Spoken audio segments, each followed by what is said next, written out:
أعوذ بالله من الشيطان الرجيم. بسم الله الرحمن الرحيم. سورة المدثر مكان شورانيان. الله تعالى دالي ننتي يا أيها المدثر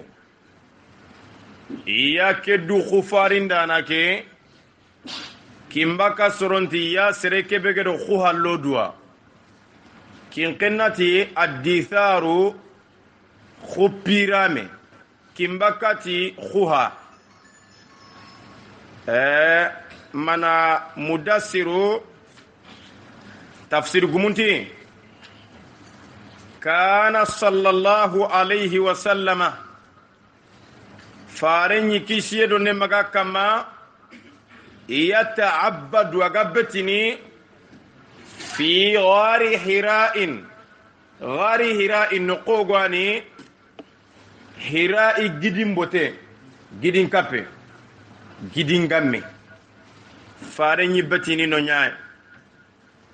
أغلاتو بكا سرونغا وهيو لينغ تنتي أغبتيني نو فجاءه جبريل بالآيات الكريمة jibrilu de ay deru likate kengeni qur'ane kaba koninda kawa fini adiri kate nanti iqra bismi rabbika alladhi khalaqa na kento kime kharati ankaman to kebe alla kebe ke tagandi kenyane ayen po fananga suran po fanaga yanka suratul alaq بوكينياني وهي أول ما نزل عليه من القرآن كينياني فومبو فنانغا ينقى فارين كما قال القرآن فرجع فارين شاگي يرجف فؤاده أجمي أصندو منغا سراليني كينكنا دونكو نونغتي أغا سنجرين فقال لخديجة تيغي قرند خديجة زملوني خدين قفاري كنقو اوغ غريدانغي سورة كبه يا أيها المزمل أغوي ينقى قم الليل إلا قليلا غريورو أغانتاتي فوني الآيات كينيا بس كينيا نتافنا أديدو خفاريا aga kanu ati khadin qufari ay go kara ganni palinyino palinkalte go nyino aga mullenga lar mareme ada yogoni doro kombo ko imbe gatintono imbe ngati kunga tagamunu na mullembo gudwa wate mullenyen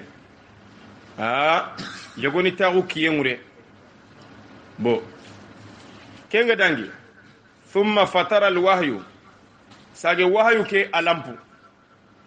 wakati dangi fonne wahayu magarikati farenga fahazina sallallahu alayhi wa sallama faren chuno kisiye done magakama fa bainama huwa yamshi kota yogo me nagangata farenga terene iz kembre sami'a sawtan ada khanne yogo mugu khanne ke mankan khanne agirti minna من السماء أجري كمونيا فرفع رأسه ودين كل نورجي كمو فإذا الملك الذي جاءه بهراء جالس على كرسي بين السماء والأرض أدني يجو كيبه جبريل كيبه غريكتي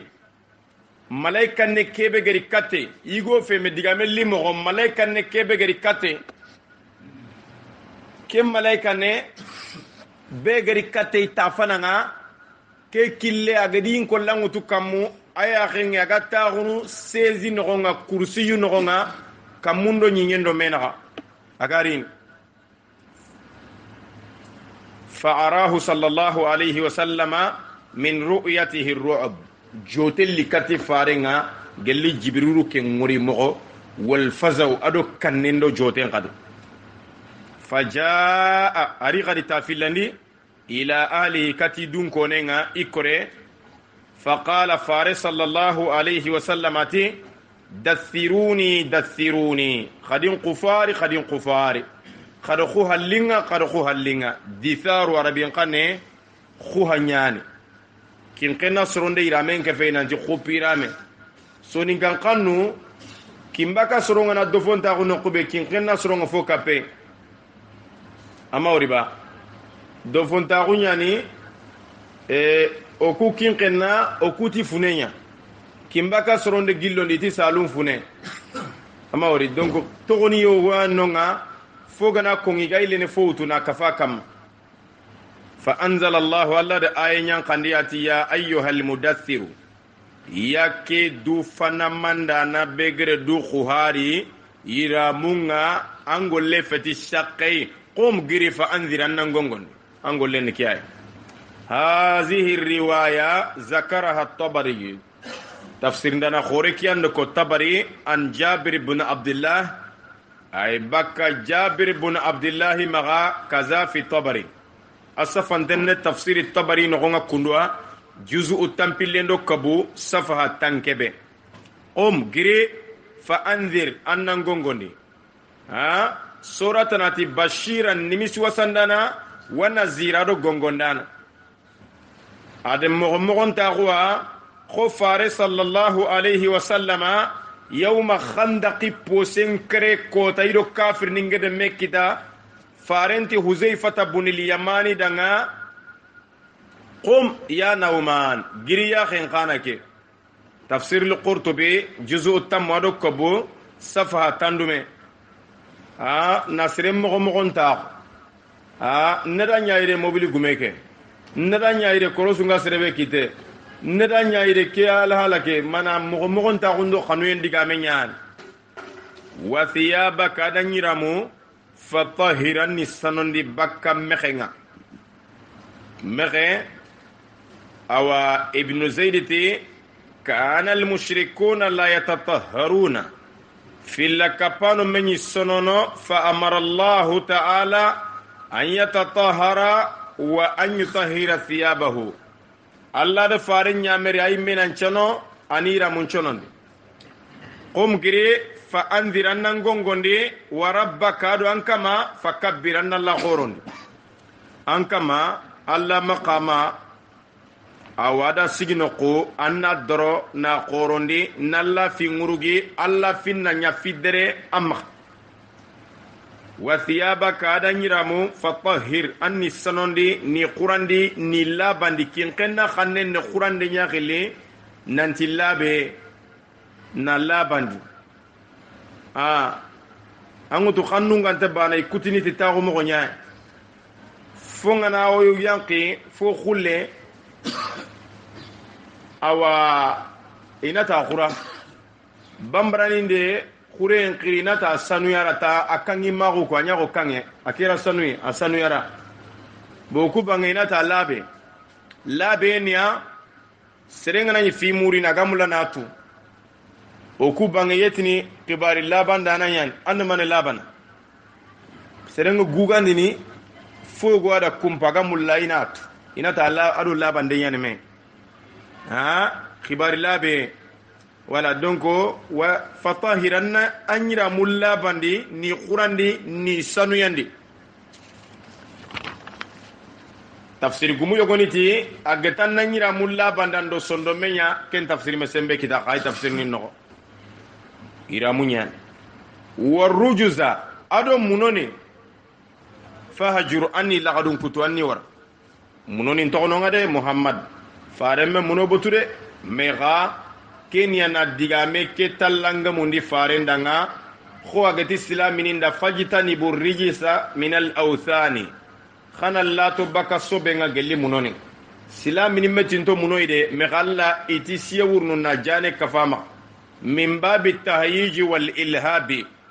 balaga gumun ne gelli kenya na imbunta langele bendi na guju na yonko na fo kafa wuruyen warujuza munoni fahajur anni lagadun kutu kho agati ihdina sirata annu kanda killenga almustaqima kille betolongon tengani kembeti ke sura de suratul fatiha ni kenga ke mana ngani kebe silamini nyimme antini miside nga ihdina siratal mustaqima o kanda killen potolongonte ita mana no sebetinda kam wala tamnun maga honnan cira gundi tastakthir anga goboy murin manana fonnan cira gunya awonti wartinde qaya wala tamnun maga fonnan cira go wala qad mananna ala musa wa haruna o fonnan cira gundi musa do haruna kam wala tamnun maga siro tastakthir anga goboy murin mana kenne mane tafsiri gumu yogonite maga kinindi soronga anga foke goboy muruno anga kawane nanti ke gobo diga mun kuti mo nganta bana mo be yogonite ay kempe maga siro anga fokini anga mulla khumbani nan tuga geben donc kenno yogoni da tafsirin po xote nya kenya wala tamnun maga fonnan cira gonde tastakthir anga goboy murin maga nete digame ke manan ne kenya suratan ati farenda wala tamuddanna aynayka maga nya gompilli futu ila ma mata'ana bihi azwaja kati kebe oge daga ngutundi soronga na duna kinia anken na maga nya nguturo kembate wali rabbika an kamanda fasbir annan cheberi ibn abbas ti la tu'ti atiyatan taltamisu biha afdal minha maga kuyekini anga fo murnu kebe gam pasan kuyeke ibn kasir tafsir nyani sabuni khalle agada dofondi juzu sikandi safaha komo kregi tandu medo sego wali rabbika anta gandi kemenenda kengen Allah fasbir annan cebir Allah da ngade sabari Allah da mana ikhtisas balagha gati anyiramu anniso ankama anna wuruji anna Allah qoron anyiramu annisanondi adalla finako ades mana qoronden ko amata ankama qorondi anyiramu sononde nyanyiramu nga adaga joppa itike nyira ikhtisas ko gati iyyaka na'budu wa iyyaka nasta'in ineke khili khere nyaay balagha gumu wali rabbika anta gandi kemenenda fasbir annan cheberi anchoronga tora bedo deguye bedo bonondinde be nyana ngannan cheberi muhammad fa idha bire kebe wakati kebe dimma kebe iza zarfu zamani nyane nuqira igana futandi nan konkondi finna quri butunga fa iza nufikha fi suri swamban naqara arabin qannange kutibaka kebe yelingen chomenyan itim min qaru yelinge soppindi somo kubeni gamaga yellin kalite goyno anorono jinya ga soppindini aga nyogol lagana wanda lu walla selingu walla yellingen tana yellin chomo gile go ku bangoti na da kanjambere nyaay peut-être sonin kala sunu khilli kenya ngere terinka siri kanjambere nyaay agi somo lono fonga na soppindi khannem bangante nya daga na soppindi no kube kene min qaru naqara urene kenya naqara yellingen na soppindi butunga malaika ne lakenga ga gamunde na fute Allah de nyako yelinge asomonga rakenga yelinge nchomo nyana butunga ga foncho pini mamman kanga ngabo fa iza nuqira brebe igana futandi nan konkondi nan chopindi finna quri butunga itikeda jinasun ishtiqaq balagha foni fil yani ga bogi bakame nuqiraron naquri khar serbe gantar bin qanne mu ko anga tunanti ku xannu nan tindame nuqira fi naquri ndoma terin kana balagha jatige go ga du to ko sere go rati il est gentil parce que il reste apport gentil diga mu fil yani ni tintondi me ni ki balagha jinasun ishtiqaqi na diga mu banondi Senegal ta gano diga mega na urando serena ka kenyi maka ganni ga wosinite inati d'accord comme Dakar fa iza nuqira fi naquri kharibe gan tarabin qanne mu ko ngatu nuqira don naquri torongure itinto jinasun ishtiqaqi boghi bakameya jinasun ishtiqaqu iboghi bakameya bambara ni nyillame kono kadi ngadi khanu kota go ga bamako bambaran kanko ngana khore goti ni makari itero kare bakono kusun jinasun ishtiqaqu nyai digan kanu nyani ga boghi ni gantinta agabe nga qur'ani no hala wa fi zalika falyatanafasil mutanafisuna kengono agabe fa iza nuqira birebe gana konkondi finna quri konkondi fondo soppindi fonga kenni butu nyaay filu madi majhul ko gam putandi alla makaman to gongo me akamangono na gongo nanti bo sorogo ni tier ndamba tenga reko itier na laga koni ni ammi kamani metufina bo ken no gonya wurundi ni on ta kamantude iganari wakati biani sorogo ni ani yekille ngari ken serenya jotindi ni mogosi amma kaman to ko fazalika yawma izin ken bay kede ken butu timme ken kotani yawmun kotani asirun agote yande alal kafirina kafirnin kama ghayru yasir anefe ghayru yasir anefeti ideke ghirit tibaqu salbi tibaqu السلبي بلاغة إيجابي يومئذ يوم عسير كن إيجابي نعي غير يسير كن السلبي نعي إيجاتي دونغي أدو دونغي بلاغو أوا ولا أنت giri magan konte awidwa wala antidwa ikunno kono kunda fonga existe na ligati kentidwa antono wala awidwa ki ribare yidwa anda mugoba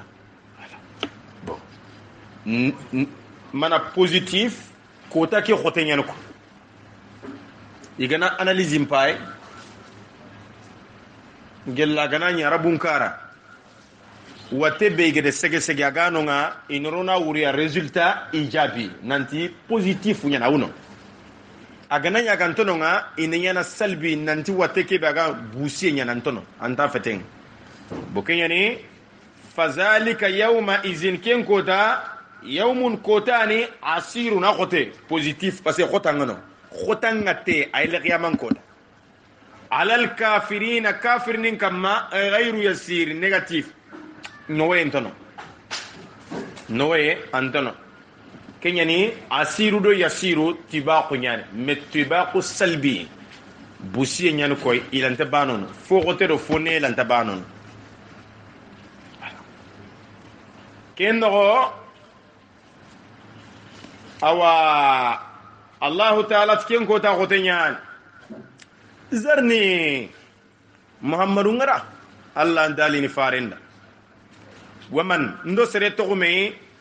khalaqtu iki Allah gade ken kamantaga wahida aban wahidu ne baniya wahida ne fofunchu baniya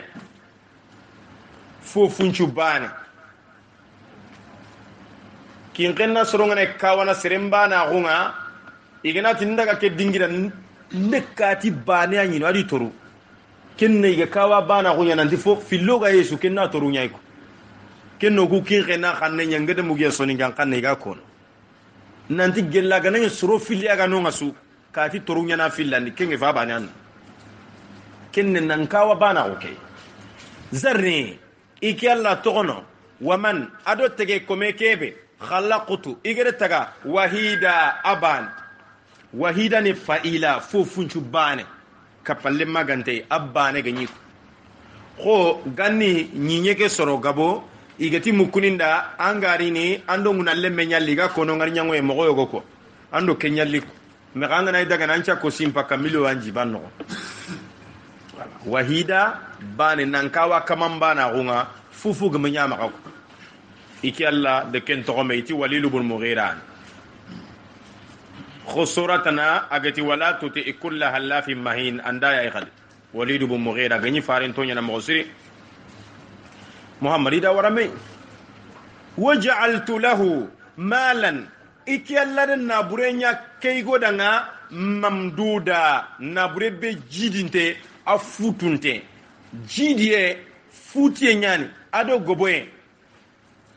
Allah dali qur'anati wa yumdidukum bi amwalin wa banin amaddakum bi amwalin wa banin madda madada muda afunyan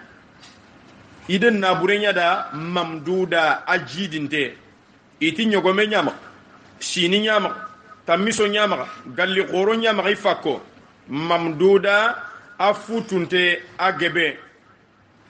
muqatiliti kana lahu bustanun la yanqati nafuhu shita'an wala sayfa galle nyama galle ke nafam manyi kutini mulle kafukine amanyi kutini angutu duna bireikitu kati worobine ninga baka mesi bega jinchegendini na a jogudo bangenchu kati kenga baka adamaro munyi wosini fankannenta gano ado kholi khoronta gano nanti khago ngana bagu dingira mulle ngana nyirini hatata lone yemmakka lone yemulle lone inata nga folo kunyi nyana soronyi kabakono nankawa fi mogosiri asokampo inati ke folo makka ke anampo sar khago kallen ha ogana baka folo ninga oga dugutani gande kembere khagolli fakken qempa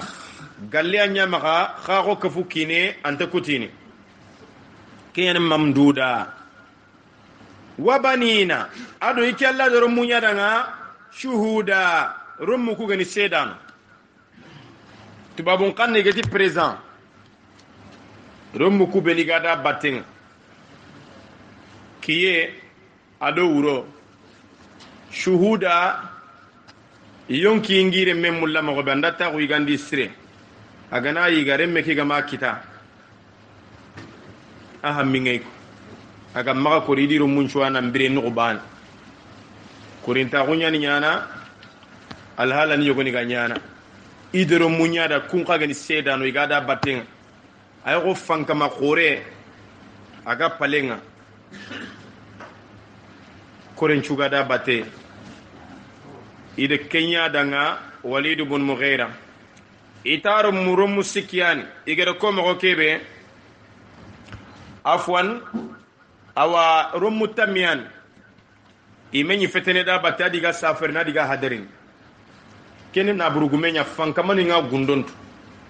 fankama khoro kitanta khoro milliardaire ni vacances ngana kinye ko kundo inire menchu wa to kharanda rummu tamiyan idi suga waya sini nandaga sogo hotel khoro nga jamam pallu na nya dono na kalsi ngebe nyiga mo sire na ndugu tan ngirdo me na liqat angana tere nanga touriste ngalla iga mobile ni lueni do korenga no ko iga yala ngana jaman koren no nyala na yala alla ti de kenya ngada ngako seren jufi anga ken kita soro beni ga makite inde tene ke go gonna kalsi bununda na kilimine sutu do dubate dandaga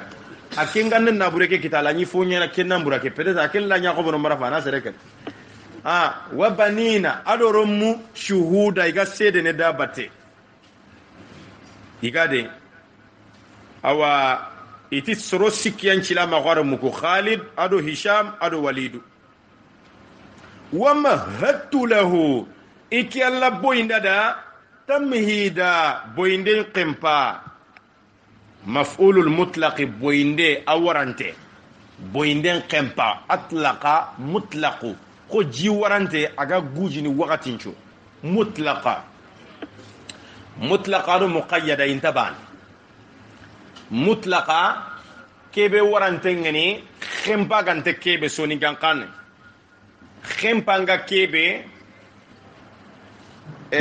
tagalle magunno gajagan ko ido gidimagan ko itagalle monyane me kamun choro kubeni ga makamu pedadi jintima bo gannin chorongo kono nanti gidimagan ko lisigi ji gore la ke fange gajagan ko ngata gon no be titi ke ji ke gama abuno ni soro waga na antar ni bonana ni fan qoren kan ko bama ko fa fan qoren en ko amma wori ba donc ken pangdam bi atoni mutlaqa asiti ntefe quoi jila manu angani wutuni wara bargon no ngai na tanga makubono ni kula mbaka kubito sikia me ka kebe ni fange nyae fantaga na ngatu nanti kente kutini ke warante nyani donc ine ke yakhli mutlaqa ikininde ya nabure khempa gante ko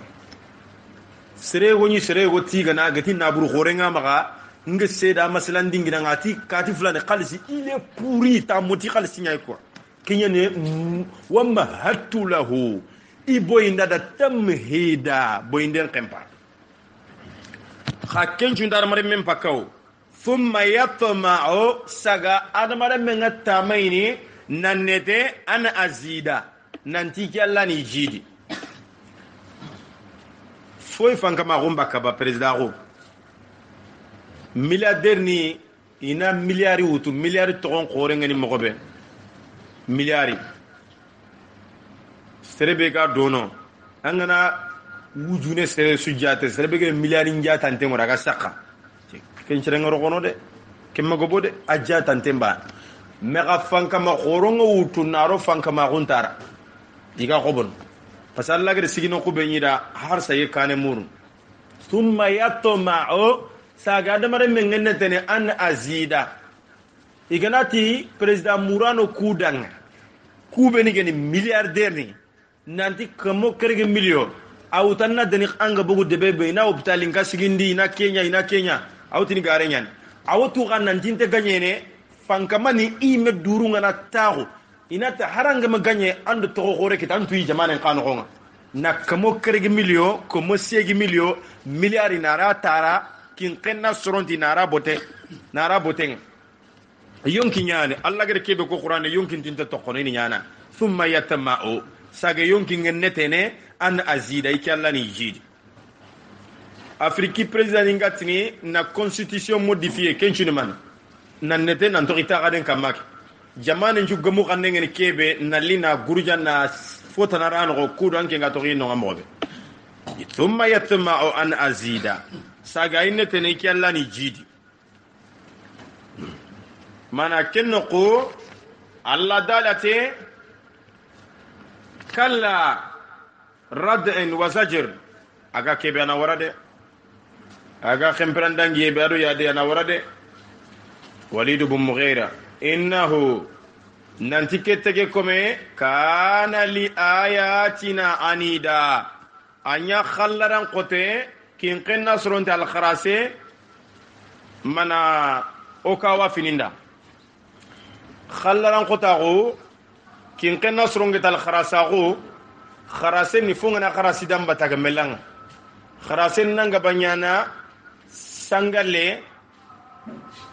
igena sigin na khepele nandugu tana sase ngutu na kharsi da batte dongo angana fon kharsu na sangalen kharsu ti sangali siginda no mot sangale na kharsu ti sase amakotore me angana bakke agolle ko to tenya sangale kharsu nte nantanga kharase ke bakke sase lo falla nyamante nantanga bakke golle ko tenya ko voilà atanyo kawa fininda al kharasiya anida khallaran qote abaralla khalle sa urhiquhu iya karabana na force na niquna deguna rondi sauda azaban sauda serenga na sege gide go an jahannaba no gide ke salaqe nyane amele gunte nyane bo kengide tenya tege commentini isette kenya agana isette dana ko yqan haqati baga o kukin qenati bakanenya anganya ngana walla jogu yogoni nako walla dingira go asuni karonya kompe go ndara nako atini settea alanta sette karoke solo go yenda ana kanu gadi atogini kenya bito manne mi gana worina asedi bakano yo kenya na tiero no sauda no gidi sala kenyani agana tie sette ana khanu yankana tafsir al-qurtubi juzu tamundo kabu safha tanyere ado fillo qurtubi tafsiri allah ta'ala sauda ne faula gide be sette ko to tengen ari hadise ngananti as-saudu jabalun min narin gidi anaga gali imbe يسعد فيه الكافر kafirin sette gide kiya 70 kharifa tanyere sine mana tanyere khago thumma yahwi fihi kadhalika abada akhirna no nya abada kafirin ne kundu nyarno kisey anno nga akhrajahu tirmizi wal hakim wa sahahu tirmizi anna hadise ke bagande ado hakimu ado nasahande tirmizi igatini bukhari de filla ke de filla ona fillande litoke ki kurumbay an to fillandi ndano inta banako rajon kanin kanta ban rajon kanin no ado television kani o kuy meso untonga kunga ils sont plus efficaces kunga na digame be ko igatini anga fatambinde nyini sasa aga du to konanti France 24 mane digame ke ko nke mamu kundunga de fo gay du to konanti ngere mu yere fi miya bo kufili gana kongi oga ki kurumba belenki kafir ni nyani mesron cho kunte ngiya mo siriko mi gana to ore mugu jamane ke rajon kay ko anyi fe yadi ma gido kumba tenga kunni fe ni yai ama ore bo kulla jonkani ga be ogi kono sasa kun ka confiance intongo fota na kun kan jaw kumba ne ga presse yo goyno gatna agence France Presse ere fi kan diga mungu to kunya maka diga njeyun ko plus rapide kun kan jaso imente kunya numero 1 ko wala chaîne yo go Amerique ya de CNN kun ka mente iga mekane mo go bado efficacité ken duna kurumba be ogere woriya bo kune sara sahi gondonya silamini nyani igana riwaya be ko to ngunyane koron chake ki hadise be giyama mana ati sauda sakhrun gidiani malsa una salaqe iga tege komen kilifindini nan tanchega no gon anchege anonga ina kilifini mega alante sette alante segene ken chegena nyanke yani an kenya abada bada na kilifini arhaqa iganan karabanan tan na fonde bere musati khadri danga kharamogo atil wala turhiqni min amri usra megin karabin qibaren no geli khota nilofo kebe gantelinda wala ase gantinda megilla no Allah dali Qur'an nanti tege kome be gana tongonditi Allah fala yakhafu baqsan akaman takkanna naqasi nafo naqasi baka junubu wala rahaqa na force na neqo na karaba rono na fo kafa junubu nga kentenya kenyani awa Allah tina kaman porcental lono sa urhiquhu sauda oda wori fankamani magadunaye karabantallo enyan fankamani ngana nuguru mbura goti serebe iwanki tunga lampalle na chenu lay iwele nan karabana tan nan chetu mobiling gumangi magayanka tan nan chegege ala tsetiab bo adamare min qasette anki tunya nan kana nga ka fini do fomba te nan tangaragana bo kingan tan anki tukugo ke fime ke tanya no sama kenya bo adamare min qafati samancho be ala ga gilin sama kay ken na fana parce que ken gilin ya armare melanta gilini kitundo tani ngerege bane tasaqi batenya alanta gilini gili fofe ko alla me giliye tagada alla de terenya tagada aro kitima ko na fonje betina raga me kunga na manke keta alanta fofoda armare melanta gilini har kube ni ganya jangiran to iga gilini ikitu angi ni ta ko tonga ni kitu ko na do tani kube ni ya hari gamanya ta ko to keta iga do gilini daga na me ka kunga na ni ganta kanu giliye mbonno ako Allah da qiliyen da ni sama kenya danga kinga ni malla ga qilini ti menna to kitero tagande insha Allah arna afami Allah ta'ala dalinati innahu nanta kenteke kome Walid ibn Mughira fakkara asimme namiri nanjatirege na haqla jakka bagandi وقدر أجاترجه ننشمه منا سبب يعني تفسير قمنتي كسببه كي كونغ أجلين مغسري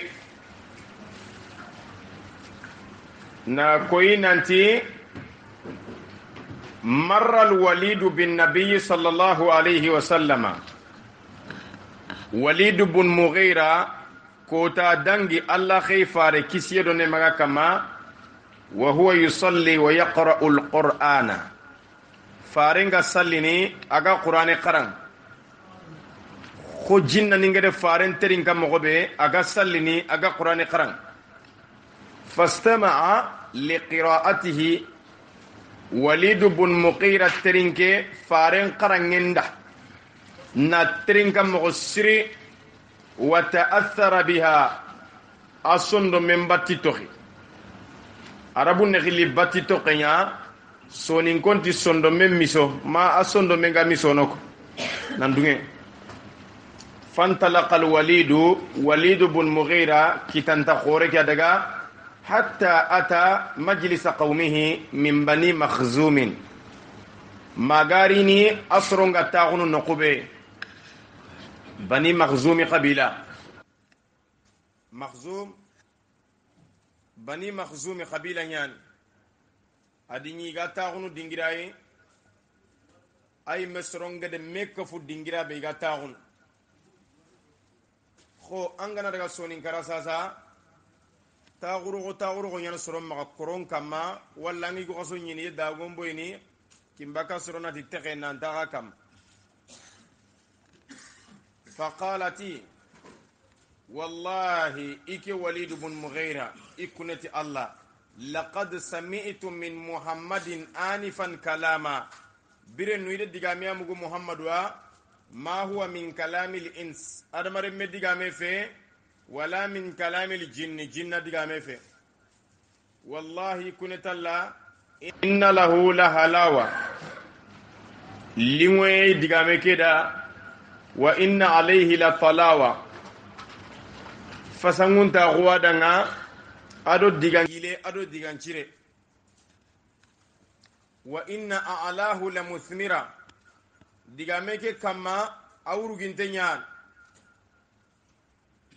digame ke kama are munte nyan itre mungai ado mare digame no ko igenati digame be itre mengai mana digancire nyani nafange bawno yitenga nani aga sare ne nafange aga nda sare ne nafante mana ati digame ke awruginte nyan wa inna asfalahu la mughdaqa awriqa gebe nyan ko ma an ghadaqa digame ken nafang gebe nyan wa innahu la ya'lu wa ma yu'la alayhi digame ken murugini digamun kutun kam digame lanta sette ke digame kamma ando qur'ani harsa aga qur'ani jakkin thumma sarafa ila manzilihi sage asage katika akenni kitanta khoria foima agade ke ko khabilan da khara ganani khabilan ga jangu ngana giri sasa sonin kara serebe gani kitanta khore aga karan ko birandina na yillen qaida ana maron qaida ana ti jonko qaida magafu jonko qaida ani sagallen tuga ifo fo nyani da serebe gana watu gana konko telefon ana kamurna sintuga bo karanko do kingana ni karai kingana bagi kara ko da sunan daga ko mangi dan nanti ike gani o gani kebe ike da tungu wadda ike faisa gane bo debenchu soronchu décourager ne ako anani abutem pakkan karanko maga ma kembe gani kitante nga soronka jikenna ya fisu gana girinda da bate agen ko niti ike bogu ike ro fare mbatten bo aken daga faqala quraish iti laqad saba'ani nanyille angani kebe anga bage wasabiina wan nasara abogu dinanga abogo muno batten dinanga anyenge amile wallahi alwalid walid ibn mughira daga wala tasbu anna quraish kulluha quraish damman shwe daga so nin gonti nguno ga gribane buyane manne taxon nguno angare mo nanti nguno buyando nguno nya batten akenga na daga serge bi andaga na da batte manne politicien lenki yoga kiye be mali politique ga do dina gumum batte kubeni togongo khoro jama khorenga di batte parce que kungana sigi nanti ngaran le mangane sere so anga dim battenga kadinya kadro kati khollenga hara su gama daga ke me sere su tanchege sere su daga da battenga amma urba donc kingal halandan biyan ita su daga na faqala abu jahl ti ana akfikumuhu qatringa sanki gawasane ngila wada kakuna tono bokin kana fubununti aga kabilan no fantalaqa daga hatta jalasa ila janibil walid hazina adaga mullinta walid ibn mughira karanga walid ibn mughira kitantenya na diga mun regene agana diga musoronga terinkana abu jahli daga dum mullinta gonda karan na dusuno di mosri inda diga mala ndesre nyimin ana nyimundu depu yogoni nyata anyeme ado jabindi depu faqala lahu alwalid banakita da walid ibn mughira ti abu jahli da mali araka hazinan yabna akhi yainga khillemme manni nyaakhinga ngabada gillan nan takhim maghaire anchunonde man ganchere man ganya faqalat kayfa la ahzun wa hadhihi quraish tajma'u laka malan liyu'inuka bihi ala kibari sinnika atimman nganta sunono litaqwa na ko quraish qabilan chuda ina na bure bagandi barta na robbe su kammayna ndema an yin qoro ويزعمون أنك زينت كلام محمد خريسي سودة جيجي نانتاند محمد ديغا موندي جغوني فرامبروندي ني يامبا ناندونغيتيا وسبأت أن ينجي بكا أغني دينا بي أو أن ينجي لتصيب من فضل طعامه أن ينجي نيكودو فنتغمّا an muhammadu igandi kutube sorongi kinne an kanu mulannan ke fi kunya igano banna fofu kan telinga da dunano ko nantan an kanu walla fonta kama an kallenya fosone ko ay kallen fosone marafan utan na ta ko banna na tire aw kem fosono dinan tan nanti ke ya gu ke khanu fonta ke kema ken telinga danga de ken to kon telinga danga de amma wori dinitendo gache ano maka Afrique de l'Ouest ay saketi Mali Senegal Mauritanie Gambie kusonin kan jamanu nakati gachindambe goino ado kutun ka gachembo gomewuri oga nyinye kebe sasa Afrique centrale sere ko Gabo jatige ikunte yaguno ti korinta ko inati je n'ai rien même à manger depuis le matin ikunga junte iko boga anganyini o bangengere jamanu kun nakati be ko sasa saketa sonin kama ay wini duwa mais ga fo ana dorokorondi kalti asorongante sikana ngante fontama telefo kebe ga bo sasa fo khanto nyana magana utu tambo nyimme aga kitia daga daga na lini anna fo sukara manna miskina gonko amma fama angana ti malien da ngire fo sukwada digamburi anda gemme ayam pana maga me angida fukara gonko kota suna ken tonto toronga nan danga gersine donc fufu go bo kenga keta anke nyande kenche bo kenga chenga arabu ma soni gonda arabu melato meyo habambana ko gore kiro butu gore ke ado golle su minga ne kinyi khempa ado alla halandu mo ndambu i melato me siri peut-être o laitini jatrege nda soni gan kanne yaay mati sobeni soni ngongo ko taydo arabu ina fabia inta sare i qualité no ko kundunye atibo bo keda ay gandi kutunyan an to serenga na wardo serembatte soronga na le fancha gandi ni ken kana ramaru mum ma ay soni karay ina ti damana ke na kati gandi kutunyi ga falle bo yere ke kada ko ta sanga wallahi sa gane do falle awaja a bo komi dinki akize nan dinki ndambate dan kalle bo ngay fay nangara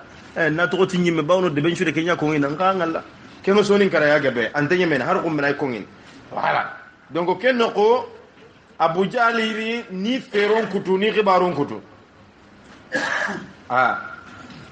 ati watanala min malihi ana buru kutu anyi gene baka kunye haranga na ke ko fuqaren da ngai mes tunantini fuqaren yan talinga da sakata bannama nan tanke nyigene wandi kanyan do kuba tenya am pago kontoa an kanu keta godon ta kam magangadia faqadibal walidu bannaki abutu walid ibn mughira butu nan kinye kemba bawna abu jahli de uta kanne ma kurina butemba kaniko wa qalati alam ta'lam quraish anni min aktharihim malan wa walada quraish gan komma tubananti kiyani na burgumu khore nga do rem وهل شبع محمد وأصحابه من الطعام فارندي جماكتي فقوي غاندي أبداغن حتى يكون لهم فضل طعام ما يغاندي كوتي غانيانا كوندا يكينا نتكين يكوني مما فقو خصو نغنغتي أنا ما فقو أنيو منواكو أما فهم أنا ما فقو أنيو منواكو miskina nyani khalle mullingu taga tini khoris remeri de khadi kharfulla qantaqi ke talibo kara korinta hu ngani wakati beinati khorna tiu nyigare kati seregarini ke tali ne kara tali nyai me anta afri central ya fakke ngana nyai antano karangwan ke digame kono ay sonin kara no kunjo inda ta wantra khorna maawuni nyigade o gami ga sus an wala sere kurbayir ne karama ke bo korinta hu nyai amma wore bo sasa ati fogwa sakati hatta yakunu lahum fadlu ta'amin ma igandi kutena yakun eke ganetene thumma qama sagaga gri ma abi jahli do abi jahli bata putu nan kinyi khemba hatta ata majlis qaumihi magarni suronta urang yimmanke igana fobure ka falle abada agile aga soron jabini ko ana jamanya kappa me ana koma saga jabindi فقال لهم اتيدا تزعمون ان محمدا مجنون حكو جيكي نانتي محمد كي مجنون تورينتي يعني خاني كي الله بنو تكينا فهل رايتموه يخنق يلا قد وركوتا اغا من خنق من فادين بسرغا خنونديني با سونين كونغتي نابوتان دو كيتي قد وركينغا رغنا با قالوا اللهم يا الله لا أي وما كان وري قالت تزعمون أنه كاهن قاكو نيانا جيكي نانتي بيجان كاتانا نيان منجار سانقين دانا نيان فاين دانا نيان فهل رأيتموه تكهن قط خدما ولا منجار سانقي أبدا فاين دي سريدا با قالوا يتي اللهم يا الله لا أي قالت تزعمون أنه شاعر خي جيكي نانتي سوغانا نيان فهل رأيتموه نطق بشعر قط خدما مكو دغامتي سوغيبا ابدا قالوا اللهم لا قريش غانغوتي اي الله ودان تشيدان دي اي قالت تزعمون انه كاذب خكنيان رغنا ننتي انه كذاب غارنتيان فهل جربتم عليه كذبا قط قدا غاري جاربي ابدا ننشيغا غاري برايبا قالوا اللهم لا ايديو كما اي فقالت قريش دي للوليد وليد بن مغيرة بنا بطنت أبو جهل قد بطن بغن فما هو اتمان غن كيتا كينكوكي ففكر ثم قال ما هو إلا ساهر أكن يميل ميرين غدي شيطاني إلا تلان وطوغا غير كي فانقي غوري سنيا أتي داو كورتين دانا يعني سبون قندق دومي أما رأيتموه يفرق بين الرجل وأهله وولده yella kama wori ba nay gondi yakendire membogume bawno serebe gana dina dunke ke yagaren takata ganan kenda awanda lemmen qaketa agana ya kafirinya su khante me khen wama hadha allazi yaquluhu illa sihrun yu'thar aga fofo kona afeti fofo kan tati korte iga fillana ado raga baka soronya maga tafsir al-qurtubi juz'u tamwado kabo safa tanyirado sikko tafsir al-khazin juzu nagatandi safaha kemme awa tanyere ado tumu kengana dangi tafsir al-kabir fakhru razi juzu tanji kendi safaha komofili ado bane siratu nabawiyya ibn hisham min agnalinga ndanna fayange ke qisa ganyini anogonga allah daliyati innahu nanti walid ibn mughira fakkara asimme wa qaddara ajatirege ni haqle nyalandi nan yuqderindi qaddara kian yuqaddiru kin qinna suronti nan yuqderindi nan yuqderindi nan jatirege thumma nazara saga faindi afai faindi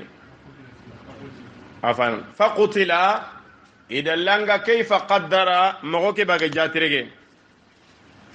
qutila kharanga nan chuda mugo nanti kallenyan qutila ida kari qutila ashabul ukhdud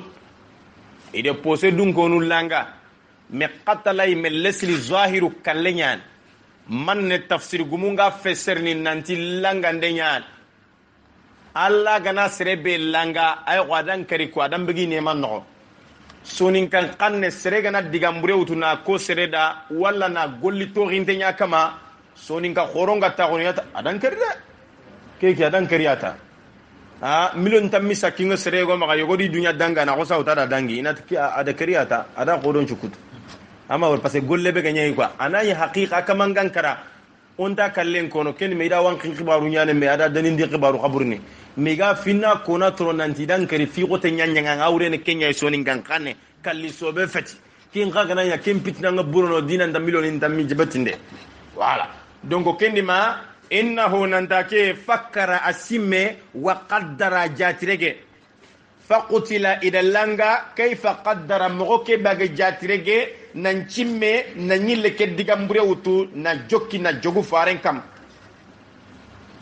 faqutila idallanga idakari alla gana sirebellanga adan kari thumma nazara saja finding afwan thumma qutila kayfa qaddara awa sage idellanga mogoke be aga jatirege kenyani summa nazara kenyani thumma nazara saga fayindi ngeni kebe niya gondaga nan cagandi toujours fayinde be geni nan cimme na aqlin jatiragandi adamare mengana simme ne sasa yago ku igirdi gardana iga dagana ncagene kudo igan kawa kebe nyaan kenyani kharamogoni nokko kharamogoni bega kharalle mon corrige ne madrasa kharamogoni bikinga nani maga igana angerer nindo foti nim bagandi na jatrege igan kawa haqqe be ragana na kinanga 10 ya gani ba 9 ya gani ba 8 ya gani 5 ya gani ba 0 nyime ya gani igan kawa na nyamo be na nya kundunga amma wori banna gore khalsimbo to ngawre aw mulina fokini sere ala envelope nguda jatrege nanaro ana afunya ana fobege hakata ana ile fokapegan ana ila ya ayya ko daga nan chakani magalle gari ki da decision ni nazara ni kenya ki nazara wure ni kenya thumma nazara saga faindi jatrege fainde thumma abasa saga di dinan kutu abasa niya angana nyeson kutu soronga na nguri yetu nanti adina ke ayeso ke me oselenkide thumma abasa qusuratan abasa wa tawalla wa basara abasa basara ambura basaray wa basara di yeson tallan kutu na kinya khempa kenyani parce que abasa kubeni gantu kullantu nandanda nyeson kutu me basara gananya har kubeni ga mangori abada yetunu nan dambutun tayen parce que anga do mu adamare me na worita nyaare an cara damunte ango to tege komonta bana tege kome go yanga ta gunte ngoran dino sere burbure nyen te yeso ngori mo gonda ke alla dar maru mu yogoni taga yeso ke kuti mo wallahi megede taga mo be awurinte sere sunta sa ko ne me nanya har bana sere sire nyen alla to tunu mo gos bokene thumma abasa sagadi dinan kutu wa basara illa kutunu garina kinya khempa basara ambura abasaide wujuhun yawma izin basira tazunnu an yuf'ala biha faqira yesuni beni kutun don le qiyama yetu nantini khodo ko seynya de bernita jahannaba loynya arno kise ade kende beri thumma adbara sagadi falle koyi wastakbara dundara walid ibn mughira ati kenta فقالت إن هذا محمد كدغام قرآن كوفتي فوفوا إلا سحر أغانتاتي كورتي كم بكا سرون يند دفوني نانتي كورتي كم كنا سرون تي كروتي نا راكي فوتو فن يؤثر إيغا فيلن أثر إيغا باتي توقو أثر نيمن باتي باتي توقي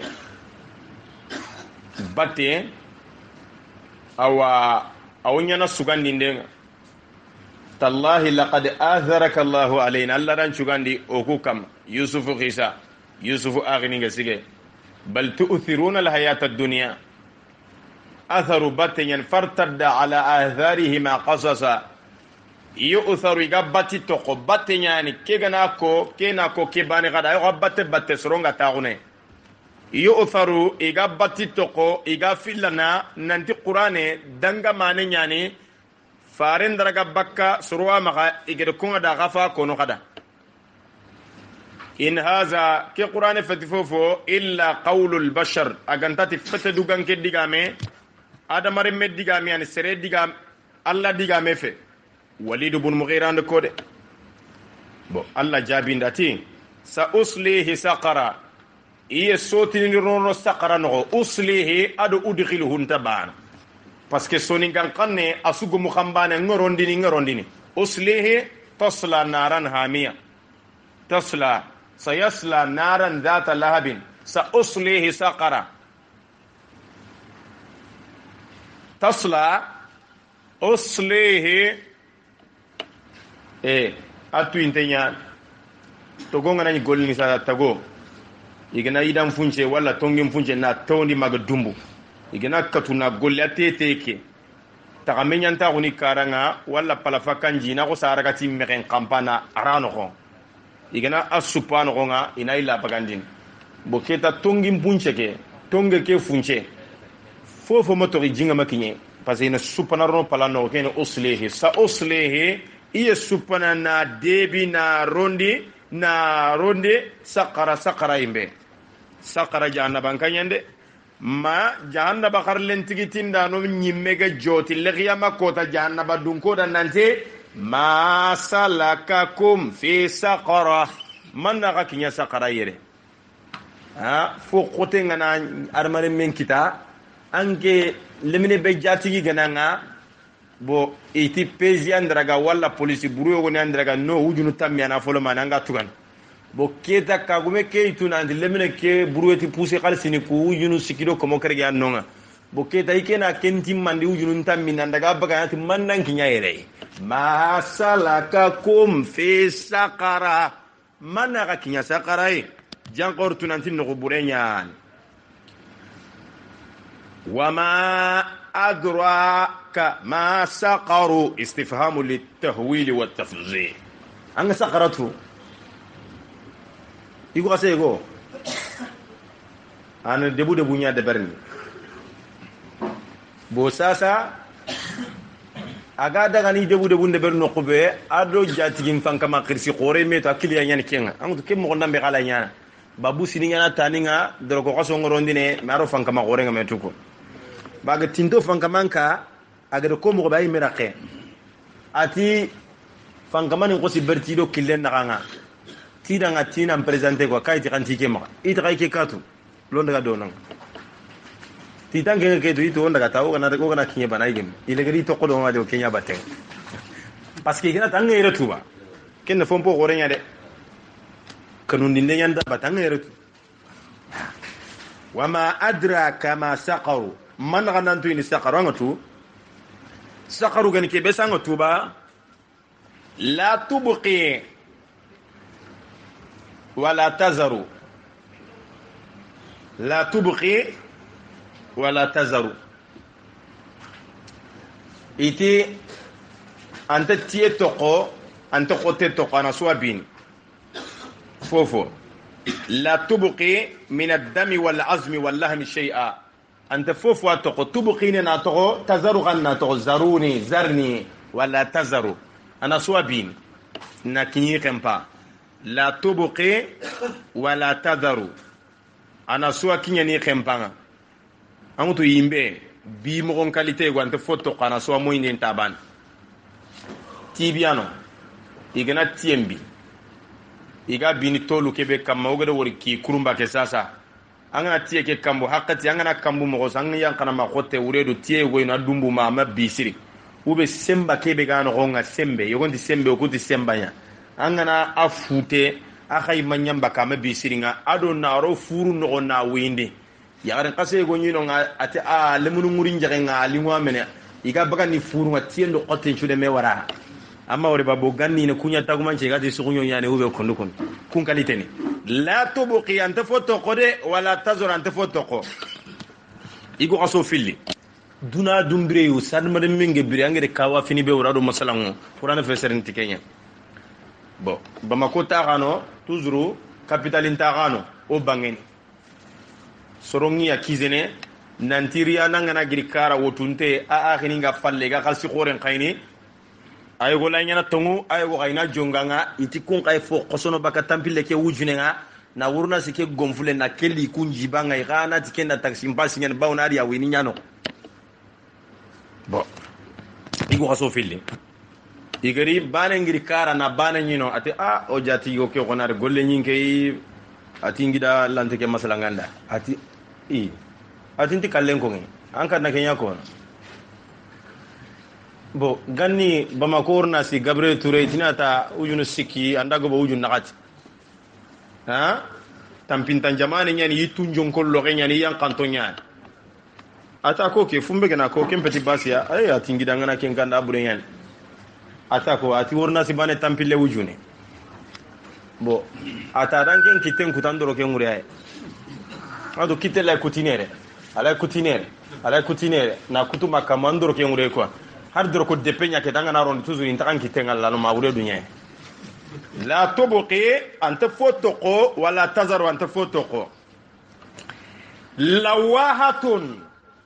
quran dindana ni lil bashari fatendanga mana an bini amagre quran di yogoni ti kempere jahannaba ne bangana quriya fetadu ganko nday ga walla muqentono wa purrizatil jahim liman yara ide feseri kenya hasanul basri nantiri jahannaba bangandi yemunda kubeni ga walla yogoni qatane fetenya bini magre dangin عليها 19 الله أكبر كوافي تمرو كوبوانا كم تقوم كونيد تنغندانو كبيانا كم يتي ملائكة نيان عليها ملائكة نوي جهنم كم غلاظ برغتونيان شداد خطونيان أنتو أكروسيتا دينغرا بوري kasonka sorobeni mega tagunara kanyana sara khoto nya komando khoto sara barakato ko Allah gati taluta Allah de jidi bastatan yurwe fil ilmi tuwa wal jismi ada fete barakato nya la ya'suna Allah ma amarahum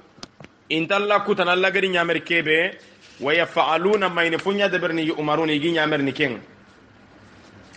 bo ke diga mego kongi igati alaiha 19 qala abu jahl li quraish da sakilatukum ummahatukum soni jankanina manen kanakakum ati khasar non da karankara jankaho karankara jage inati lendun jage serebero munga da batte serebero munga karakara inata danga karankara jare kallen jare sellin jare aro munga nyana da batte jare wala ati khama khasar non da karankara janka ko bone gane kay inna bini abi kabsha ando muhammad wa yani muhammadan sallallahu alaihi wasallam fare kisiro ne maga kama yatawaduna anoku wallahi duna go menan sene wa yukhawifuna bi jahannama ago kanu ninti jahannama wa yukhbiru anna khazanata an-nar 19 ay khibarin din nanti jahannaba kharlen tigitin dano attangan dano tamdo ko buwan wa antumul jam'ul azim qaku yen quraish qagabo qabarqato ya'jizu kullu ashratin minkum an yabtishu biwahidin minhum surata misuna serbani raga jahannaba tigitin dano abul ashad al jamhiti ana akfikum minhum 17 ike tamundo nyerul lagana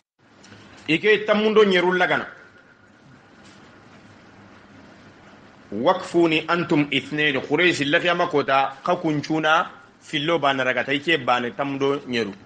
abul ashad al jamhi saraya dan tenya na Allah de sembe nyenge ganni kutta pini me bugu hatonya nyino kutu fetenya guja anda sete gujan ka manita le jamanya no futunu gujan na kuti me aken tanta baki batenga ganni choro Allah de puissance khore nya do berken po khore na sembelia har ganni kat kuma zinini do ku yokudo ku climatiser nchaku ga jopene adamaro mu nyimbi anyi militaire ni o bange mankange ngana gil soro nya de kafani ndo gumani ngutu nan cigi na su khata baka dono nangana murti sa ina maîtriser na fankana kanuna kachulle na sitina khursi magamban qoto nya daga ni ga debernado tanani wagante haqulu ngana bega gana murti sa har lobo nya gana magamban jente campina mala kanuna lobo laga baka magana fitanye na sokonde boga climatiseur in chakulli mazini geyulli kibaru li khalisinna talla da mare menchu sembende nan tere ndanga gene tanyimi angela yigo sitini alanta kanyana voilà donc fa anzala Allah ta'ala Allah ayan kan ati wama ja'alna ashaban nari ti atanche berde yimbendun gonu imi ya fofwa illa malaika agantati malaika sorofe yimbendun gonu malaika nunya malaika nu i worin tan yimme bana adamar men kanon ne wallahi hinke da wori kara yigu qaso fankamani ngani ba ilayri ni sino fili tabane yigu qaso yogoni inyi kara adu ya kana qaso fankamani ngana kota bi gana teni ke wori yaare inta baka sella mi gandaka ina fonno gonya wallahi inta baka wala boketa atike di nya malaika nu nya de yimbendun ko nuni malaika nu nya wama ja'alna ashaban nari wama yimbedun ko nunya fofwa illa malaikatan malaika nunya ni sorofe de inatu kubeni ga yada inatu sorofe wama ja'alna iddatahum umi jatanya fofwa illa fitnatan agandati fitna lil ladina kafaru yamunda kubeni ga kafira angutu teni ani gidu nyaro no serenga hari doctorun tugu an kana angana daga hospital nga doroko khulle ke garondina kai agana qirba nante kente yana angana ke anke agana qirba ngani memulono ken qafati fanka may mi an golli la kay gwate gado wore teni fo gore yende allati silaminina teni londi islami yaqaru zalika adna an yu'rafna initu fala yu'zaina ina wasitoron gabo sjc teni ke ga serebe intantini karse zuro har controlu ngana khotandang inte intantini e kollema teni nganga intantini docteur nyana ngambugu hospitalin kanga telefoyo go khobo har mu kenya gana nyanga docteurun teni intantrindin har serebe geni gida garantan polisin teni londan kaga dangini intan ka trindin amawri kenchuane teni ne fo gore nyay masoni go kuy mega kutenchu nyana fete duro nanti fankamani nda irangumu e mekebe ga kono keta kempeten duro nyane teni ki ane gidu nyane ko irame ke gidu nyane soninkan kanne soninkan lemme me yogona godu to nanti rangumunya ruba mai ku doroko bane londinia anga yogo nyini sasa doroko gorenga fota na fota sikoime manga dikenda ngati rangumenga woni ke mbamu kam gidu be gay kenya wala donc kenya ni wama ja'alna iddatahum umi jatenya fofwa illa fitnatan agadati fitna lil ladina kafaru yamuna kubeni kafira liyastayqina alladhina utul kitaba kudo yamuna dankana ko kubeni kitaben kiniya bawno kincha fantangi kitaben no tawrata wa yazdada allazina amanu imana ana yemmu qajidi kubeni gel limana ganka wa wala yartaba allazina yemmu nawas sikana utul kitaba gel kitaben kini kubeni gel ganni yahuda do wan nasara wal mu'minuna do mu'minini ina was sikana wal yaqul allazina fi qulubihim maradun ado kubeni nafaqa hungi sondo mege mattongondi ge limana ganka والكافرون أرو كافر نكتو كنتي ماذا أراد الله بهذا مثلا الله من غامروتك مثال نانتي تمو أرو كبو ملايكا نونيا نسرو فيدي فانكماني مباي ساسا هار فانكماني سيكي أنغي نينا كميون بكا والله هو يمياغي إيغار مرو مولغانا فإيغو هار مرفاي منتي مغا إنا كميغو غوريني سوستوندي أما وري ميغا جدو kanu begiya marafay menti maga meilak ilak kemesre setuni camion ay gawujine wujine raga beso gidumbe mo sakidi malaika ne kun qalle bulo funte sembe ngono nga fota nayno kun na tamudo ko duna lan to kundanga insha Allah wama ja'alna ashaban nari o may bedun ko nunya illa malaikatan nagantati malaikan sorofede ملائكة نيان وما جعلنا عدتهم أمي جاتين فوفو ننتي تمو أدوكبو خو الله قدالي ننتي عليها 19 تمو دوكبوانا ميمبين كما إيغا يمبين تنغنا وما جاتين كنا فوفوا إيجاتي إلا فتنة للذين كفروا agantati fitna yemmunda soronda kubenige kafirago liyastayqina allazina utul kitaba kudo yemmu soronna dankanago igede kitaben kini kubeni yaqin dankanago nyaan nanchege bawna safantenga yahuda do wan nasara kitabenga nanti yimben dun konuna tamudo kabuaye na yimben pinko ado yimben tangandano ado malaikanu kunna tun nanti kebega kongi ikitabe kenyan kongi faren kitabe kitabi legere ويزداد الذين آمنوا إيمانا جاتك غدي أنا يمو سرو نجيدي كوبيني لمن غنكاغو لمن غنكاغو أني جيدي سري ولا يرتاب الذين أوتوا الكتاب والمؤمنون يموندو سرنا واسي سكا نيجد الكتاب كني كوبنا دو مؤمنين مبالغة والتأكيد إنواس السكن وليقول الذين في قلوبهم مرض أدو سرنا دو تغو كوبن النافع هنغا تنجي صندومي والكافرون أدو كافرني كنتي ماذا أراد الله بهذا مثلا الله ده من مثال موروتك كن من مثال كن من يكون تموادو كبو كنا فتنه iri jate kenya kiya kubenige ni mu'minini kunna sagai kubenige fati mu'minini ananyi da fitna kadhalika yudillu Allahu man yasha'u kimmo wani mene alla ga sere sankundini na yemme sankundi yemme kebe sanku engallinga alla da kamanga de sankunta kun kille ka sugandi wa yahdi man yasha'u ana sere kanda na yemme kanda yemme be kande ngallinga lada akamanga de kande killen cugandi wama ya'lamu junuda rabbika tege kome suntan kaman kura iguntu illa huwa gantata kengal alla miniterni tege komenti tude akengal lay me banianat ani khempantu ani sut malaikanu sembe begiya itike ayniya sagande nyakata bi jahali awa agati muhammadu kama de mandano tanante yagantati tamudo kabu alla de jabi nanti wa ma ya'lamu junuda rabbika tege komentan kaman kura iguntu illa huwa gantata kin Allah meban alla militaire ni tege komenti tude militaire ni tanani beni gado dunay duna kurumba odi wori teningia oyitura igati bangebe ona wuriya oni gori me alla khalle wuruente gori ndente wama hiya illa dhikra lil bashar yimbe ke konge qur'ane no yimbe ke fati fofo agantati wajunde ado kawande do simmandinde aqla yankande lil bashari fetedu gankonda adamaro munda kalla kalimatu rad'in wa zajr tege komonga kebe ina warade wal qamar alladalati kunati khaso kebe to komonya rengae ikunete khasonga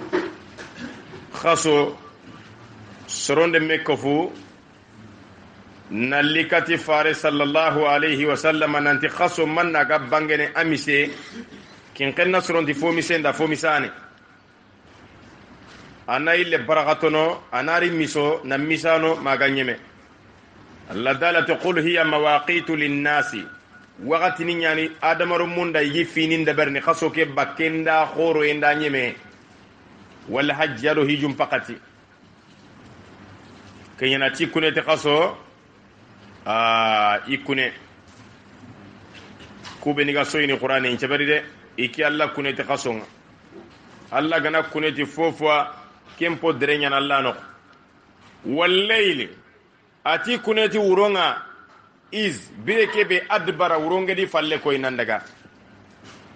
wuronga ni falle koy adi bitenga daga na quran nari kawafi Allah dalati wa ayatuhu lahumul laylu suratu yasin wa ayatun lahumul laylu kawafi tege komonda wuro naslahu minhu nahara oga kiyen khekene na khekhe baka wuronga faizahum muslimuna kiyen na khekhe aga daga adamar munyana bite dunkuwa bawono kiyen daga isbirenga adbara wuronga na falla koy nan daga wuro agana falla koy nan daga wasubhi Allah dalati kuneti sugubanga sa adoba adoha sabaha fongana khura itim misbahu khurandin dana agarini ti khuranga ko suguban khure mo kenya ni gati lampanda misbahu sugubandin dana suguban do khurangarini lampan kaga khuranne beritini iko sagiri misbahu wasubhi wolofoni har khumbani qaddiga muti qur'ani khanna itina subwa ina suba nya khili kinga subwa wasubhi alla dalati kunati suba idha asfara bribe agana khura safara wallahi qur'an nyan alla dalati wujuhun yawma idhin musfira yesuni beni safarin tongani khullungani dahikatun mustabshira iso into inyagalinto iso onto arno sondi kenya yesuni beni takenga nya arjanna alla dalati kuneti suguba idha asfara gana khura safari angana safari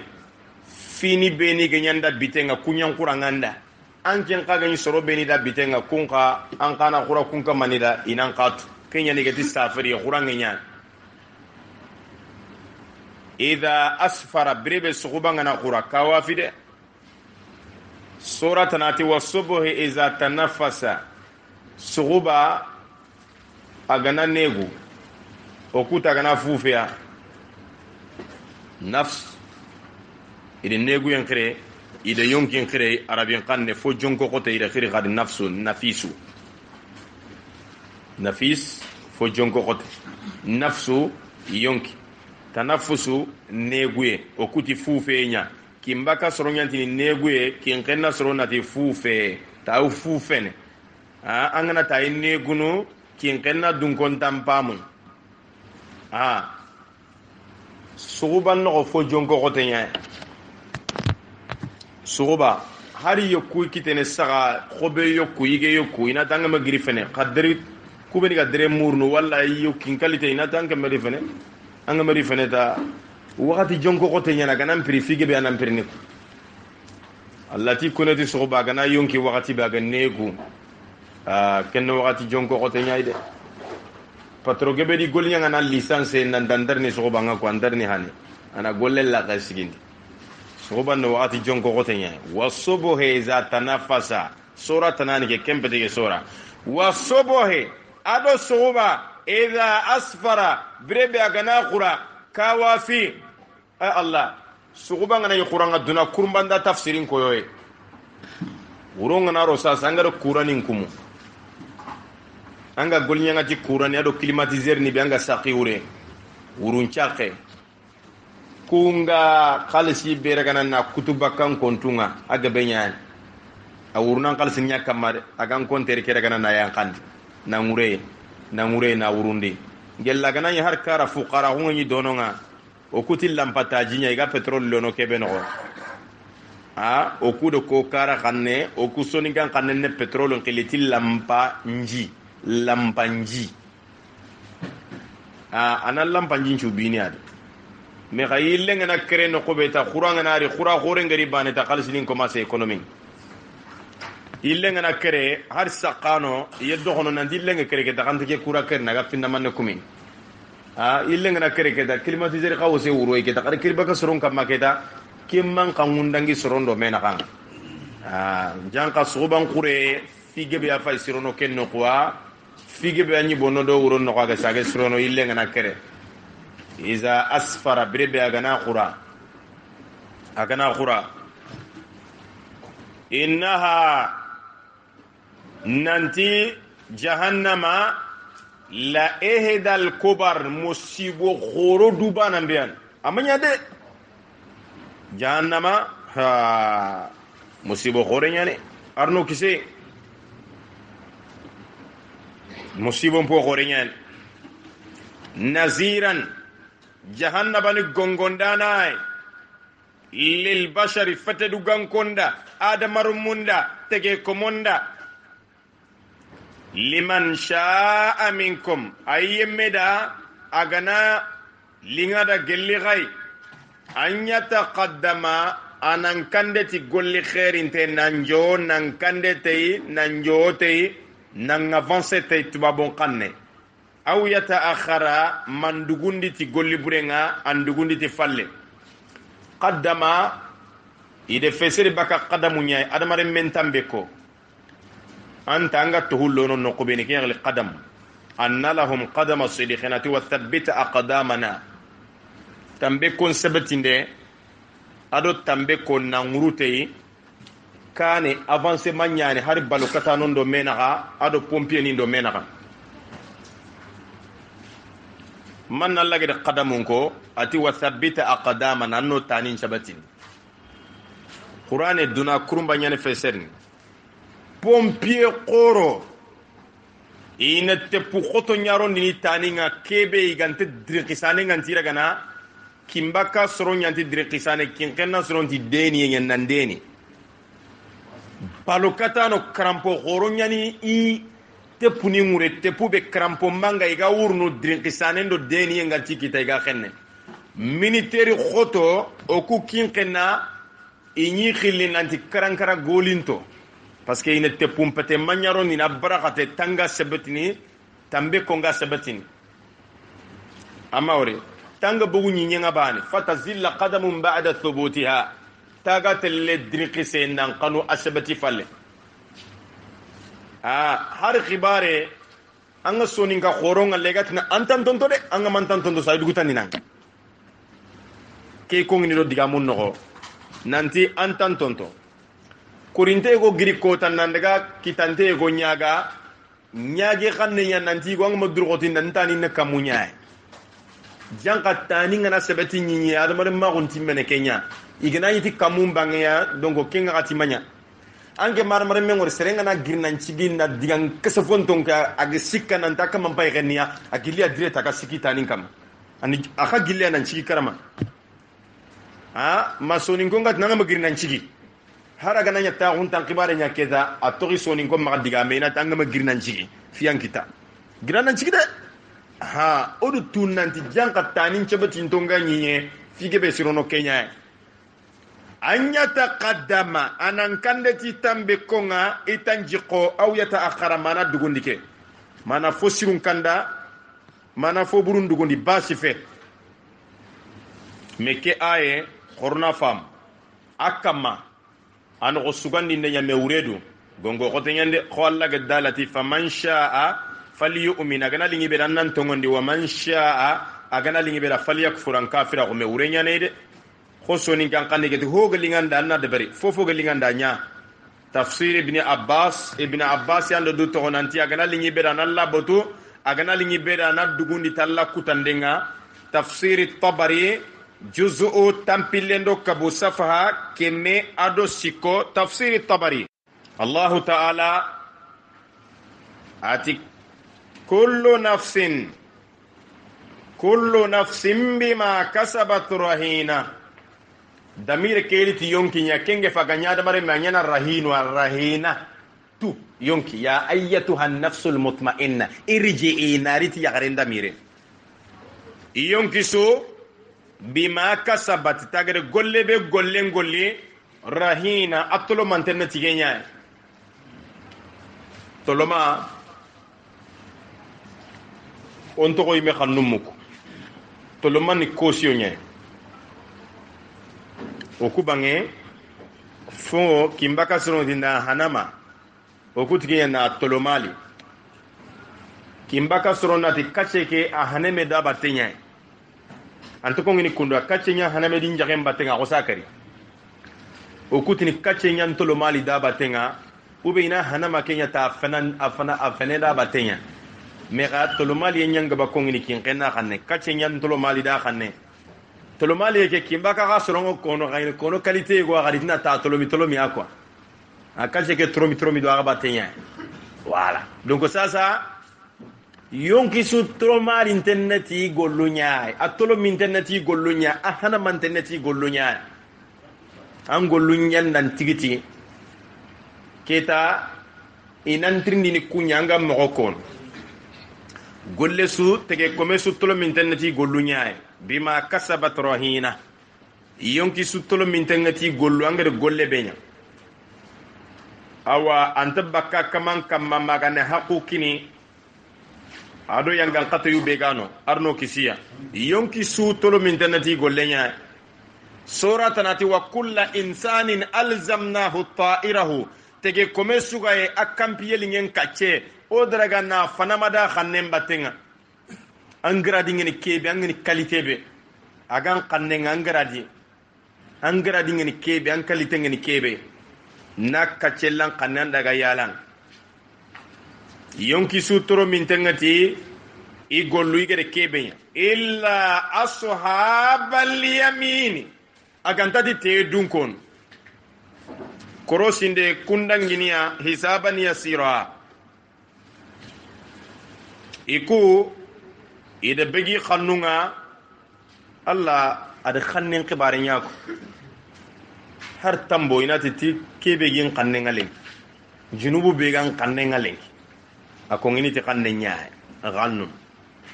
idi kisi gelli kasonga ado yangan kate be suturu mantenati gollu nyaay illa ashabal yamini ashabul yamini ide kaccen kutubaki khannu ay kumbaka bire nya no gede bire kurumba be wore babo ya ke kaccen nya khanne ngaraganden kacce gede kaccen kutubake duna sudo wor television ngagi kitenya na kuna bo kaccen takaya donc kendi ma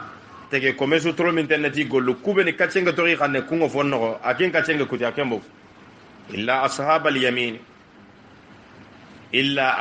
yamin nallemu walla sugullemu sugu nganare gannine sugu ku sitini inati magasugi makamunde ngana wakati be igede serebe siti kenga kara na katu nandare sugum bandone sugun koy sugi katime kite wuronga ide soron citi kara ke ni katu lemunu na sugu parce que ade l'église ya ko igede kida na warna mburu na l'église ma sugunga sugin alaji me kati kitagarno futonga serebe gani responsable ayeti asitinia sugu iniragana wala ati illa ashabal yamin agandadi te dunko no kunya na arjanna ifako fi jannatin iganna khorwa yatasaaluna igam metrindini qagana nya mayonki nyimegedi du tirndi nanti qatini metrindini mbakka manne de manne metrindini no kumaka anil mujrimina bakka golbur nyangano ine metrindini bakiyay arjanna dunko iga fogu kacenge kuti baki khannunga ide metrindi baka golbur nyangano arjanna dunkoti golbur nyangano ndainati ida masalakakum fi saqara man naga kinya saqara yere man naga rondiye man naga kinya yere trindi ndenya fogara yakawa finati mandangen kinya yere qalu janaba dunko imenati lam naku min almusallina tarkhimu yan lam nakun min nunun de lam naku maryamati walam aku baghiya ini kekili tarkhimu na digamel laga na dofondi ti digamen kongi mo qualité rakhama lam naku okumanya min almusallina geli sallano ogalla ragana na jabi nan challi nan daga salli tagandi kemenenda omanya o makefiya itike da jaman challin cirenya bawni meto mo salli do makfi sallano yan nan kafi sallano asrenya surat nate warka o marakiina khanan challi kefini sallano na kha khurungul laga kefini khurungura gano sallano yan walam naku nut'imul miskina o kume nyoga fuqara miskina igandini o kume kende bari iti kiyando kinya saqarai ibnu kasir ti muraduhum fil ayatayn jahannaba dunko muri fongani kebe ayu kufili awrenia ma abadna rabbana omo kamambotude wala ahsanna ila khalqihi min jinsina omo siro kata tege komon qaye ni yigandi gelo menia o khawancho mukhtasaru tafsir ibn kasir sabuni khalle juzu sikandi safha komo kregi tanyere ado shiko wa kunna ado oku jahannaba dunkonyi nakhudu oga khubene ma al khaidina kefini khubanonga oku bange kinkenna khanne lesli khube ni jinyaay bangana ri foyi anga masoron terinka soninkarati katambu charo dimunga anna dangundo sogon terinka ngurtenga naro ina tamma soron terinka kengen khubenga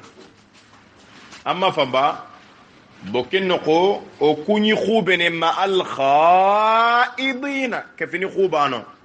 o gana soroni golli burebe to kharona no nyai to kharo ko sorongoro mo be wa kunna nukadhibu bi yawmiddin onya garandindano ti dina kenge fe o ku banga sonin kan kanne khube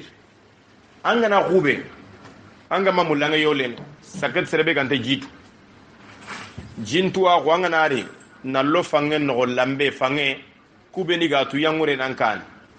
o ku banga jinga ni kutini katiga baraji khore manantalirone jubenye o banga jubenya lambe ke ji fange gana yanka maga yanka wuredo tallay kutunu keta kin kenna dun ko ne kenya khili jube tallay kutunu tangan kata jibe kutunu ana nyangurona no ko ameki nyannugununga ala yempenan kunke an chumpo an kurungu an qodo ine kenya geliti jube kin kenna dungo ngenya na me khibar ni ati sasa fangenga ari be gama furo du jube mbogu sasa Allah kutun bo kin qube ke tanga mambugu killun to anga daga na tanyi me Allah ganna dingira jupengo no Allah ganna no anga yole parce que kumunta ba kenya no qube ke fini qubano bo qubana nyole ni agama sabari wa kunna nukadhibu bi yawmiddin oni garandi ndinti baraji nden kota qiyama kota o tanta o tori kenyai hatta atana al yaqin madan kana hungarin ke yaqinu kallenyani wa abudu rabbaka tege komeki an kamamboto hatta ya'tiyaka al yaqin madan kana hungalanga kallenyani sabuniti law fassarna al qur'ana ala zahiriha o ganyo gede qur'ane feserita kammu manya lama fahim no menya famun fama tanfa'uhum shafa'atu shafi'ina ku jahannaba dunko saqara dunko no khanjonda no khanjonden nafana fama lahum ani tazkirati mu'ridin manni danga bakalla simman ni nendo finkonge kengen qur'ane igani bertano ballano iga bara manni danga di bara iberti i alhala tashbihu tamthiliya balagha khawanchannan kahu farenga na qur'ane ko makkan koda quraishi gankoda arabuda iga wurnu bakke ka annahum humurun ka anna harfu tashbihin iga gofuru mustanfira iwurun togen istanfara انفروا خفافا وثقالا استنفرنا الله خفافا وثقالا مستنفرا فرو بني جورو غندوم برو فرتي جورو من قسورا قال لي جرينتين تقون بينده يتنا قسورا درغام الليث الرئبال الاسد كيا بينتين سرين الاسد قسورا iti qasrun nekunde no force ndenya jerinte mente gunne no ko kinenga jinno ngabure ngene mo farrat min qaswara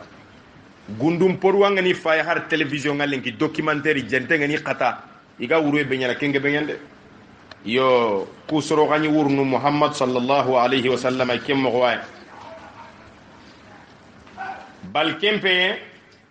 yuridu kullu mri'in minhum an yu'ta suhufan munashara bane sune mulla gelli kusoro nogo ina kitabe akiniya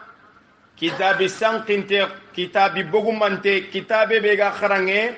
kho kitabe nge yang kanne bi nyimmun kutun kamma mo beya awa ban sune mulla kitabe anan kiniya kitabe ka kinne se tege ko mo bani akenga sallallahu alaihi wasallam muhammad munashara as-sankinte bogumante kala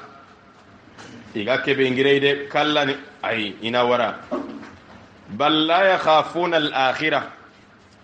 kempe inta kanna khiyama nyaay inta kanna khiyama legaru kengen le khiyama ay le gadati kalla iga kebe ina tokono ngade innahu tazkira qur'an ke he wajunde nyaay simmande nyaay haqla yankande ñaan famiye ñaan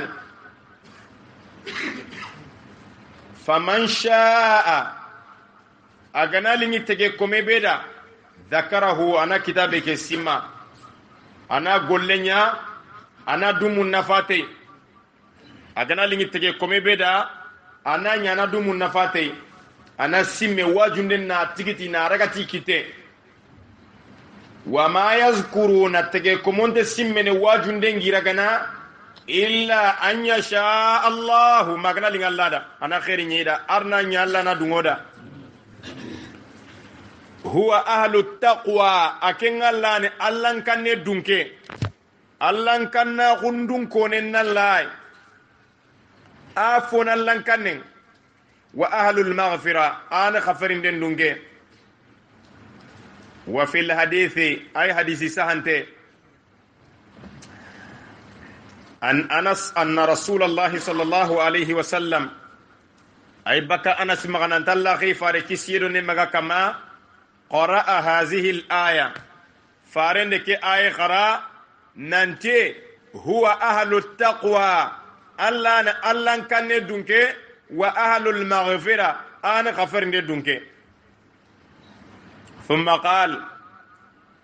ساقي جابيتي قال ربكم أنا أهل أن أتقى فارنتي خكم من دالي ننتيكيان الله دونكوني إغان قوان ننكنيا فمن اتقاني فلم يجعل مائي إلها تجي كومي بيغنا كنيكي الله غم في اللنبتي كمنك فيكي الله فأنا أهل أن أغفر له ikene dunkonia enan qafarinda kamanda rawahu ahmad wa tirmizi wa hasanahu ahmad ado tirmizi riwayandana khoronyani iyande fillana hadise ke shirondi nanti hadise mpo sirenyan hadise mpo khairin tenyan allah kanne dunke ana qafarindana burugandana junubuni nan yamtiya nan dangi yadunkone nallai suratul mudaththir nyemere arna fami yenkino arna khairi